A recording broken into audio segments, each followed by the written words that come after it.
নমস্কার বন্ধুরা, বিশ্বাস ব্লগ থেকে আমি পম্পি তোমাদের জানাই অনেক অনেক ভালোবাসা। আজকে ফলহারিণী অমাবস্যা।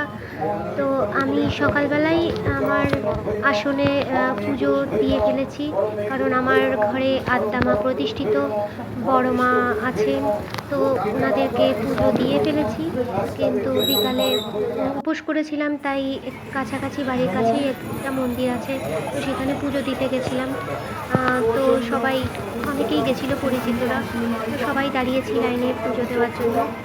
পুজো দিলাম, মনটাও খুব ভালো লাগলো, মাকে দর্শন করলাম।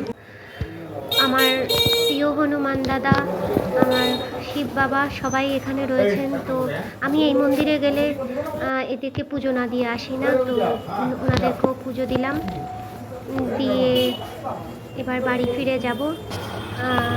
এই যে আমার হনুমান দাদা, ভালো করে দেখাতে পাচ্ছি না, এখানে গ্লাসটা আটকানো আছে। তো তোমাদের সাথে এই ছোট ছোট জিনিসগুলো ভাগ করে না নিলে তো ভালো লাগে না, তাই এই ছোট ছোট মুহূর্তগুলো ভাগ করে নিলাম। তো আজকের মতো বিদায়, টাটা।